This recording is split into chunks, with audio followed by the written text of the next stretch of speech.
If there's one thing we've all got in common in this life, it's we're born, we live, and we die. I think you'd agree with that. It's quite simple.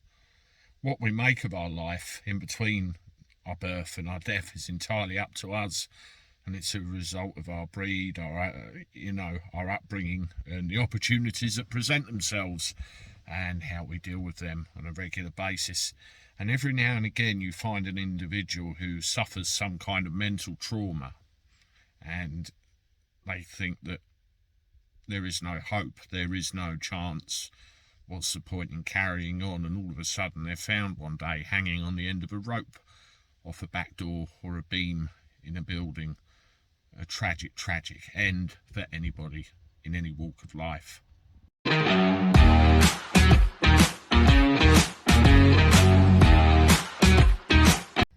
Howdy everyone, welcome back to the channel for a Tuesday. You know, this whole mental health thing, I take very personally. I'm quite sensitive to the issue because I've, quite openly, I've suffered from mental health issues in the past, depression, but my life changed. I bounced back and I'm okay. I got out the other side. I've got a friend of mine who's, he won't mind me saying, he suffered from long-term depression for many years as a result of certain things that life threw him, bereavement and other things, and he just could not find his way out of the darkness. And for him, life is a continuing struggle all of the time.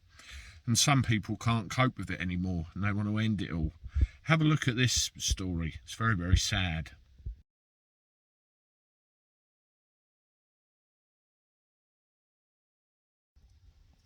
This guy, Major General, very senior rank in the British Army, Commandant General of the Royal Marines, a very long, distinguished military career. Had great concerns about his wife, his marriage, his job, the way his career was going. Something snapped in his head and he took his own life. He was found hanging in his bedroom. A tragic end to an otherwise honourable life of duty. So sad. And there are others out there, some we don't even know about, who think that they can't go on any further. They've reached the end of the line and they consider doing stuff like this, even starving themselves for days on end, thinking that will do it. And they want to chuck themselves off the nearest building or find some other way of ending it. Please, if you get that far, try and get help from somebody. Phone a friend, get on here, talk, anything, anytime. Just do something to interrupt that cycle of thought in your head. I'll leave you another story which has always stuck with me. Did any of you ever watch Star Trek? I did. I was a big fan. And James Doohan, Jimmy Doohan, who played Scotty in Star Trek, he wasn't Scottish, he was Canadian. And he used to go to a lot of the conventions everywhere when they started them in the 70s. And a young lady wrote to him one day and said, I want to end it all. My life's finished. I can't take it anymore. Please, And Jimmy Doohan tracked this girl down and he said, right, listen up, you. I want you to be at this convention on this date and I will be there and I want to meet you.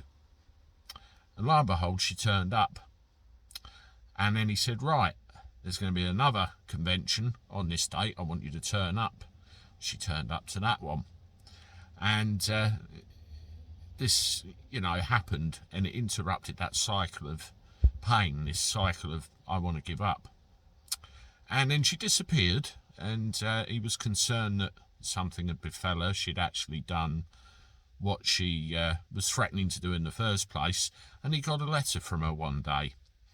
And it said, Dear Jimmy, I want to thank you so much for what you did for me. I went to university and I got a degree in engineering, and my life is okay now. So she's gone from, can't do it, I'm done, end of life, to that. Amazing stories. You have to look for inspiration where you can't find it sometimes. Anyway, I'm yakking. I hope you get the point. It's getting dark outside now. I'm getting hungry, so I'm going to leave my cab, shut it up. I'll see you tomorrow. This is a Gabby Cabby signing off. Take care and toodaloo.